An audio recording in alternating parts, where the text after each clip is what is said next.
Kwa mchanganyiko wa taarifa hizo, taarifa ambayo nilikupa ni taarifa kutoka Mombasa ambapo shughuli nzima imekuwa ikifanyika, na hivi sasa ni kusomea taarifa ambayo inahusiana na taarifa masuala ya IPOA, huku ikiwa imesalia siku 3 kwa mamlaka ya IPOA kukamilisha uchunguzi wake wa mauaji ya Albert Ojwang. Huenda wapelelezi wa IPOA wakajipata njia panda, kwani hadi kufikia sasa hawajaweza kupata data ya mawasiliano ya simu kutoka kwa kampuni za mawasiliano licha ya kuwasilisha maombi ya ripoti hizo Alhamis juma lililopita. Haya yalijiri huku maafisa wawili wa polisi wanaoshukiwa kuhusika katika kifo chake wakiwa wamejisalimisha kwa mamlaka ili kutoa taarifa zao. Samira Mohamed na taarifa kamili. Huku ikiwa imesalia siku 3 kwa mamlaka ya IPOA kukamilisha uchunguzi wake wa mauaji ya Albert Ojwang,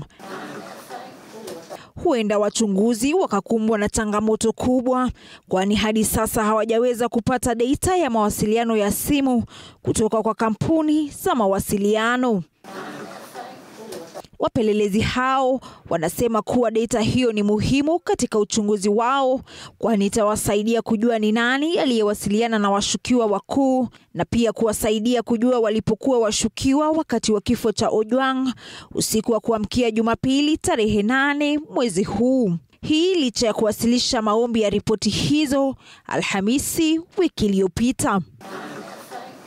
IPOA sasa inasemekana kujikuna kichwa kuhusu mustakabali wa uchunguzi wake baada ya mshukiwa mkuu James Mukhwana kubadili taarifa yake ya hapo awali na kumwaga mtama akidai kuwa alisema uongo katika taarifa yake ya hapo awali, na kusema kuwa amri ya kumkamata na kumtesa Ojwang ilitolewa na maafisa wa ngazi za juu serikalini na kwamba kulikuwa na njama ya kuuficha ukweli wa ni yapi aliyomfikia Ojwang mikononi mwa waliomkamata na kumtesa hadi kufa kwake.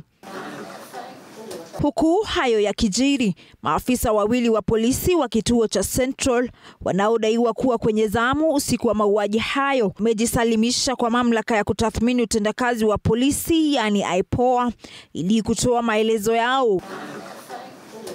Hatua hii inajiri wakati ambapo wachunguzi wa idara ya upelelezi wamewasilisha ombi la kupata data ya mawasiliano ya washukiwa wakuu wa tukio hilo, ikiwemo naibu inspekta jenerali wa polisi Eliud Lagat na msimamizi wa kituo cha polisi cha Central Samson Talam. Samira Mohamed, runinga ya TV 47, Nairobi.